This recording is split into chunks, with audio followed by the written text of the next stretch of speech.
In my life, I've heard many horrible words. Of course, some of them were directed at me. You're a single woman, you're a scumbag. But I've yet to hear an insult as bad as the one my brother-in-law used on me. I'm not going to let my brother-in-law's slanderous remarks go unchallenged. My name is Amy Smith. I am 38 years old, single, and working. Why do I have a brother-in-law when I'm not married? That's because I'm engaged. James, my fiancé, is 6 years younger than me.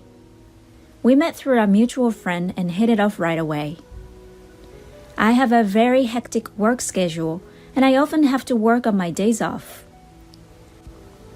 I met James in the midst of such hard work, and when I am with him, I could relax and spend time together. James is good at cooking and sewing, and a hard worker, all of which I am not. After we moved in together, he did housework and even cleaned my suit for me, which was extremely helpful. I am always sorry, I know you're busy too. I've reserved a table at a nice restaurant for my next day off, so let's have dinner together. It had become a habit for me to treat James to dinner like this, for the hard work he puts in every day, with the money I earn from my hard work. Don't worry about it. I can leave my job on time, and I'm not nearly as busy as you. Most importantly, I do housework because I enjoy it. James always says to me, "How are your family's plans for our upcoming meeting?" We had already met each other's parents shortly after our engagement, but we wanted to throw a dinner party for both families to get to know each other. James has one older brother, while I have two younger siblings. Instead of meeting at the wedding, both families suggested that we get to know each other beforehand. So we decided to bring both families together, parents and siblings included. "I'm sorry, but my brother can't come because of his work," James explained. "I know you're also busy with work, so please accept my apologies." "Your brother is a very talented lawyer, isn't he?" I asked James, who bowed his head. "I wish I could have met him, but if he's busy, then it can't be helped. We can meet at the wedding." In fact, I wasn't too worried, because I thought it was important for the couple and parents to get together, even if the siblings couldn't. My brother can be cold to people, so even if he does come, I'm worried that he might be rude, James said. He appeared tense. On the day of the party, my brother-in-law was, as it turned out, not present. James looked relieved that his brother wasn't there. My brother and sister were both there, and it turned out to be an enjoyable party. My parents-in-law and I had a good time, and my siblings seemed to be like James, which relieved me. It was a fantastic opportunity, and I only wish I had met my brother-in-law. The day came to an end with that in mind. I never imagined that when I met my brother-in-law later, I would think he was such a rude person and that it was a good thing I didn't meet him at the dinner party. My mother and I were at the university hospital one day. My mother wasn't feeling well, so she was referred to this university hospital for a thorough examination after visiting a clinic near my parents' house. Other than palpitations and dizziness, there was nothing to worry about, but I decided to take my mother to hospital in case anything happened to her before the wedding. My mother, who is in her mid-60s, appears young, but she could be diagnosed with a serious illness at any time. She had worried me by delaying marriage until she was in her 40s, and I felt I owed her for raising my brothers and sisters so well. "Why don't I pay for you to have a thorough checkup, Mom?" I suggested. I had never felt so strongly before. This is what I have been earning money for. I want to assist in situations like this because I can't take time off from my family. Because the test could not be completed in one day, we had to go to the hospital several times. The tragedy occurred during the second of several hospital visits. The university hospital was extremely crowded that day with long lines. My mother and I were waiting for our turn with a cup of hot tea in a space away from the waiting area where we could eat and drink. My phone then rang. It could be a work call. I left my tea with my mother and went to a location where I could take the call. It was indeed a work-related call. It was a call to check that I was not going to change my surname at work when I joined the family register. I returned to my mother after the phone call and I heard some yelling. What was she screaming at in the hospital? I hope my mother is all right. When I realized the yelling was aimed at my mother, I dashed over to her. My mother rose from her seat and bowed repeatedly to the man in the suit. Who is he? He was wearing an expensive-looking suit as well as a luxurious-looking watch and shoes. Pullback hair, full of pride. The man who is yelling at my mother looks like a debt collector. He didn't appear to be my mother's friend, so I inquired as to what was going on. Excuse me for interrupting, I said. Did my mother harm you in any way? The man shifted his gaze to me and examined me from head to toe. She placed a cup of tea or something on the seat, and when I sat next to her, it fell and stained my suit. What are you going to do? I have business after this. I examined his suit more closely, and it did appear to be slightly damp. I apologized sincerely. Let me pay for the dry cleaning. I tried to say, but the man was unconvinced and interrupted me, yelling even louder. The man shouting inside the hospital naturally drew a lot of attention. A few nurses came out, and a crowd quickly gathered. I'll let you off with a cleaning fee, the man said, perhaps realizing that the situation had evolved. Do you have any contact details? How can I contact you? He inquired. Oh no, I didn't have my business card.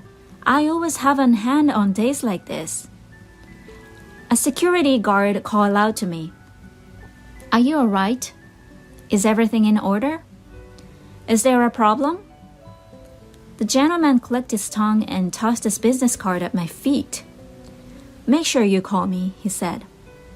There's no point in fleeing. I have a close relationship with this hospital, and I'm sure they will share your information with me. What on earth is going on? My mother and I are both sorry. I tried to fight back, but he took one look at my hand and said, You're single at your age?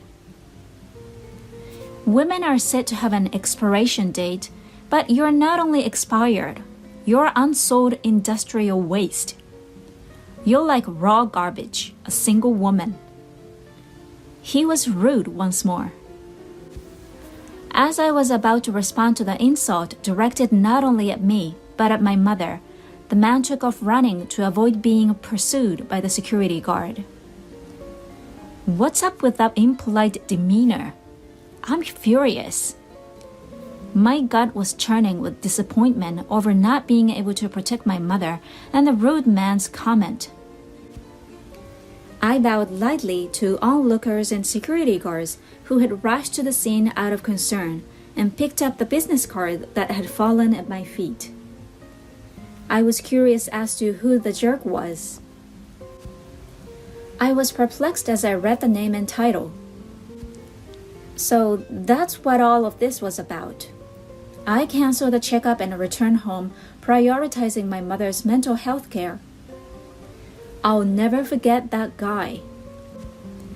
I'm sure I'll make him regret his rant against me and my mother.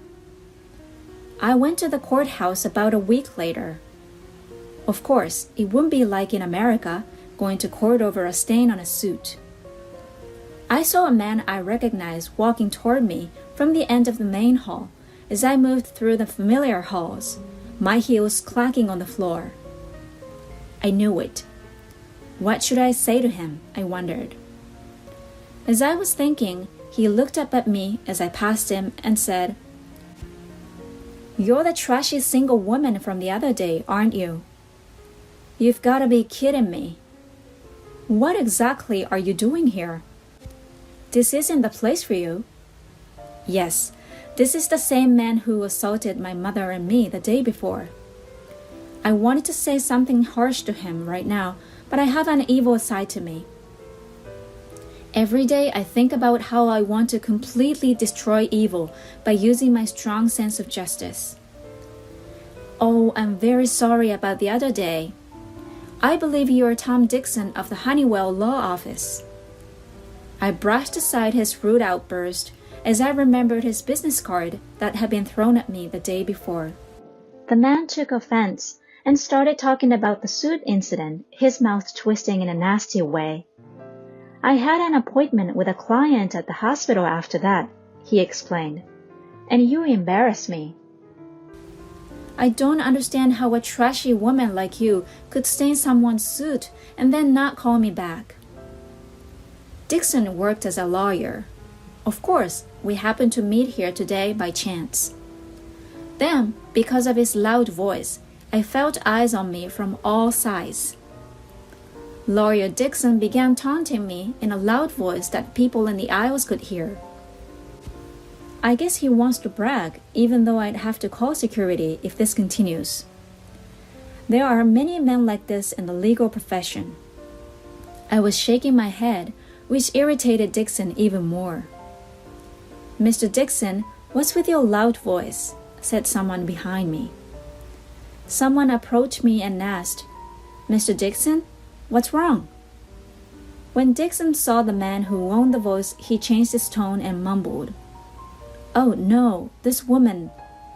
As he took a business card from his card case, the man looked up at me and gasped. When I picked up his business card, it said, "Attorney Honeywell, partner at Honeywell Law Office." This man must be Dixon's boss and the firm's CEO. As soon as he realized who I was, he began shaking and bowing at a 90-degree angle to greet me. "Gosh, it's been a while," he exclaimed. "Dixon, my subordinate, has been extremely rude to you. Please accept my apologies." Then Attorney Dixon, who had no idea what was going on. "Mr. Honeywell, what's going on?" "What's going on, Mr. Honeywell? Are you familiar with this lady?" "This is the jerk who ruined my suit the other day and overcharged me for dry cleaning." Mr. Honeywell, who had turned blue, then grabbed Mr. Dixon by the scruff of the neck and forced him to bow. "Ouch! What exactly are you doing?" Honeywell spoke quietly to Dixon. "How dare you, Dixon?" "This woman is a prosecutor, and she's my former boss, Smith, who always wins every case she takes on." Lawyer Dixon was perplexed. He couldn't believe the single woman he'd called garbage was a prosecutor. "Yes, I am a lawyer. Since I was a child, I have been unable to overlook injustice, and I was torn between becoming a police officer and a lawyer, and I chose the latter. I became a lawyer because I wanted to bring criminals to justice, even if I couldn't catch them with my own hands. I wanted to bring the criminals to justice and judge them under the law. Now I work for the prosecution after being invited by a former colleague to advance my career. As a result, I am frequently in and out of the courtroom for work. By the way, Mr. Honeywell is afraid of me because I looked after him when he was a rookie. He's a serious man, but he's in trouble because the bond between a trainer and a rookie never fades." Attorney Dixon, who had come to a halt in shock, wanted to say something, but I wouldn't let him. "You've grown into a fine man, Mr. Honeywell," I said. "Mr. Dixon, I will pay your cleaning bill without delay. I apologize for being so busy with work. Is that okay, brother-in-law?" "Brother-in-law?" said Lawyer Dixon, his mouth agape. "No way, James's fiancé?" he said aloud as he froze. I looked up at the business card he had thrown at me the other day to see if I could figure out what was going on. This rude man was, indeed, my brother-in-law, who had missed our wedding due to work. As I watched my brother-in-law, I noticed his face turn pale. As a lawyer, you know that comments like, "A single woman is garbage," are considered insulting. I was prepared to pay for the dry cleaning, but your response was appalling. You can be sentenced to 1 year's imprisonment or a fine of no more than $3,000, or both. Which do you prefer? As I said this, I smiled. Attorney Dixon finally fell to his knees and bowed his high head, realizing that his position was in jeopardy. Please forgive me if the press finds out. I suppose assertive lawyers are more aware of the media. Sometime later, I had a successful wedding and now thoroughly enjoying newlywed life. James is now a full-time house husband, and I am more able than ever to devote myself to work for my family. My brother-in-law apologized several times to my mother and I and offered to settle the case. But I decided to ask him to write off the dry cleaning bill and forget about it. I could make the money on my own. My brother-in-law didn't attend the ceremony, most likely because he felt awkward. My brother-in-law's business has suffered significantly due to his attitude toward us, as well as complaints from other customers. I suppose bad deeds are exposed. I promised myself that I would protect this life so that we can continue to support each other.